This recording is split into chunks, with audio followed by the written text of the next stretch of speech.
We have all stumbled across this before. That player with a god complex that can't help but belittle the whole group to boost their own sensitive ego. Now, I tend to not take things too seriously in Overwatch. With that said, yes, I do want to win, and yes, I do want to improve my overall skill and performance. But taking things too seriously can have an extremely negative effect on your team and your own performance. What do I mean by this? Salt. So much salt, just salt. McDonald's French fries don't even have this level of salt. I understand that in competitive matches, when you're trying to move up the ranks and keep getting stuck in the limbo of winning a match, losing a match, winning a match, losing a match, or even going on a huge losing streak, it's pretty damn frustrating to say the least. But you know what doesn't help the situation at all in the slightest? Being a goddamn toxic morale vampire. Especially if you are queuing solo. That is the equivalent of rolling 2 dice and expecting snake eyes every time. Sorry, it's not going to happen, and blaming everyone else isn't going to change a damn thing. To be honest, myself and others have noticed this is more of a problem in quick play than it is in competitive. Quick play is supposed to be more of a place to learn new heroes, practice on them, and eventually work your way up to competitive, but that's not always the case. Here's an example of what happened to a friend of mine who recently started playing Overwatch.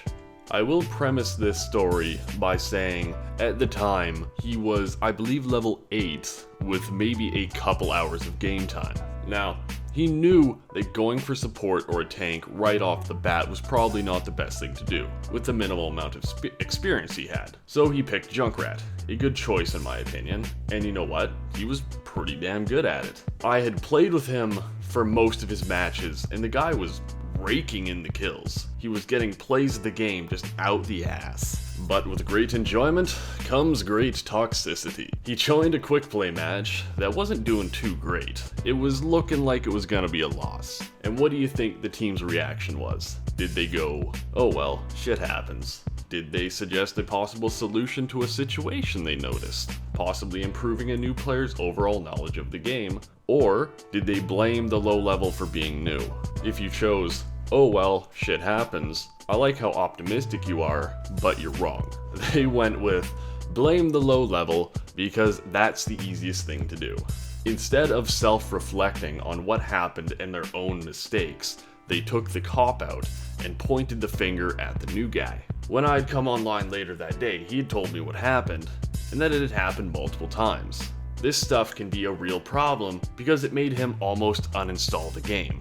I picture these guys who rage out in chat, doing simple tasks like trying to explain how Facebook works to their grandma, and being like, OMG grandma, you fucking idiot, you need to get god trash, kill yourself. Okay, on that note, I'll wrap this up. My suggestion is, if you are getting overly frustrated in quick plays and competitive, play in a pre-made team, or with friends, or take a step back and relax. Maybe get up, have a stretch, grab a glass of water, or, watch a video. Getting bent out of shape and playing tilted is only going to make your performance plummet and cause yourself more frustration. And to those who have dealt with these toxic players in the past, please note that they are a very small minority of the community. Please don't quit because of them. The rest of your team thinks they're a dick as well. And with that said, if you enjoyed this video, please subscribe for more and leave a like if you agree. If you have your own Overwatch horror story experiences, feel free to leave them in the comments below. This has been Inurbane, and I will catch you later.